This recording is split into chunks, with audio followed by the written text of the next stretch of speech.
අවුරුදු 3මාරකට පස්සේ මේ අයටත් ඉන්න ගෙයක් හම්බ වෙලා. ගෙවල් වලට ගිහිලා කොළඹ බංගලාවේ මේ වැඩ කරලා යනකොට අපි ඔක්කොම ඒගොල්ලන් ගෙදර තියනවා වගේ අපි දැන් ඉන්නේ. තේ ෆැක්ටරි ඇතුලේ තමයි අපි හිටියේ. ඒකෙන් ඉන්නම අමාරුයි. වැස්සාව නම් වතුර ඇතුලේ.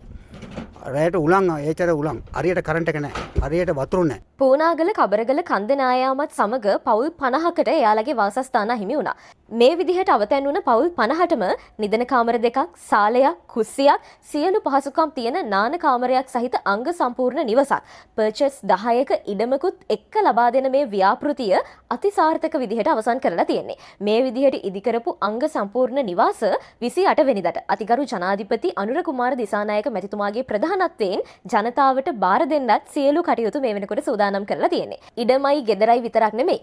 ගෙදරට අවශ්‍ය කරන හැම දෙයක්මත් මේ අයට ලබා දීලා තියෙනවා. නිදන කාමරවලට ඕන කරන ඇඳන්, මෙට්ට, පාඩම් කරන දරුවෝ ඉන්නවා නම් ඒ දරුවන්ට පුටු, මේස, ඒ වගේම තමයි කුස්සියට අවශ්‍ය කරන සියලුම උපකරණ. ගෑස් සිලින්ඩර් නැති අයට ගෑස් සිලින්ඩර් මේ හැම දෙයක්මත් මේ අයට ලබා දීලා තමයි තියෙන්නේ.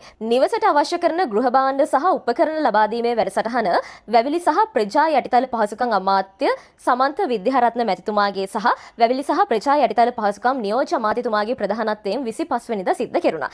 එතකොට 28 වෙනිදාට අනුර කුමාර ජනාධිපතිතුමාගෙන් මේ අයට ලැබෙන්නේ සියලුම පහසුකම් තියෙන නිවසකට අවශ්‍ය කරන හැම දෙයක්ම තියෙන අංග සම්පූර්ණ නිවසක්. කබරගල කන්ද නායකයාට පස්සේ මේ අයට ඉතුරු වුණේ ඇඳිවත විතරයි. ඇඳිවත විතරක් ඉතුරු වෙච්ච ජනතාවට නිකම්ම නිකන් ගොඩනැගිල්ලක් ආමෙන්න ගෙදරක් කියලා දෙන්නේ නැතුව මේ විදිහට සියලුම ගෘහ භාණ්ඩ සියලු උපකරණත් එක්ක මේ දේ ලබා දීපු එක අනිවාර්යයෙන්ම අපි රටක් විදිහට අගය කරන්න ඕනේ දෙයක්. මේ විදිහට ගෙවල් ලැබෙන්න කලින් අවුරුදු 3මාරක් මේ අය ජීවත් වෙච්ච විදිහ ඇහුවොත් ඔයා අනිවාර්යයෙන්ම පුදුම වෙනවා. මේ තියෙන්නේ අතෑරලා දාපු ටී ෆැක්ටරි එකක්. මේ ටී ෆැක්ටරි එක තමයි මෙයාලගේ අනාථ කඳවුර වුණේ. මේ අනාථ කඳවුරේ මෙයාලා අවුරුදු 3මාරක් ජීවත් වුණා. පවුල් 50ක් මේ අනාථ කඳවුරක කොහොම ජීවත් වෙනවද කියලා ඔයාට හිතා ගන්නවත් පුළුවන්ද? පාසල් යන දරුවෝ ඉන්නවා. ඒ දරුවෝ බිම මොකක් හරි එකක් එලාගෙන පොට් ටික තියාගෙන පාඩම් කරන්නේ. ඉස්කෝලෙන් දෙන ගෙදර වැඩ කරන්නේ. හරියට එලියක් නැහැ මේ දරුවන්ට ආලෝකය ලැබෙන්න විදිහක් නැහැ. අවුව කාලෙට ටිකක් හරි හොඳට ඉන්න පුළුවන්. වැස්ස කාලෙට මේ තියෙන්නේ දි รา පත් වෙච්ච ටී ෆැක්ටරි එකක්. මේ ටී ෆැක්ටරි එකේ වහලා තියෙන සමහර ලී කොට මේ වැස්ස කාලෙට වැස්සත් එක්ක පහලට කඩාගෙන වැටෙනවා.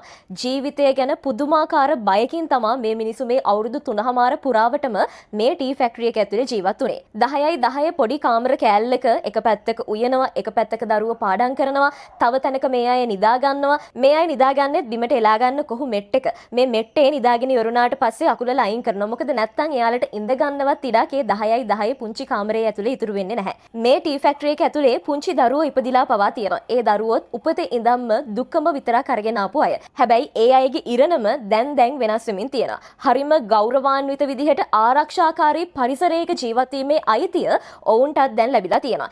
ඇත්තටම මේ දේවල් අපි රටක් විදිහට අපි සමාජයක් විදිහට අනිවාර්යෙන් අගය කරන්න ඕනේ දේවල්.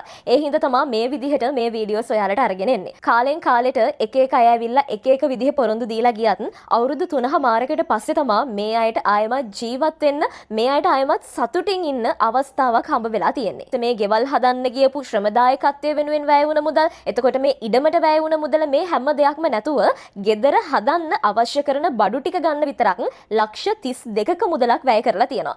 අපි හිතනවා මේ තරම් පිරිවැයක් දරලා හරි ආදරෙන් ගෞරවාන්විත විදිහට ජීවත් වෙන්න, ආරක්ෂාකාරී විදිහට ජීවත් වෙන්න මේ අයට ලබා දුන්න මේ අයිතිය මේ අය උපරිම ප්‍රයෝජන අරගෙන හරි ලස්සනට භාවිතා කරයි කියලා. මේ තමයි අපි ප්‍රාර්ථනා කරපු වෙනස. මේ තමයි අපිට ඕනේ වුණ වෙනස. පොහොසත් රටක හැම මිනිසෙක්ම ලස්සනට hina වෙලා ඉන්නව දකින්න තමයි අපිට ඕනේ වුනේ.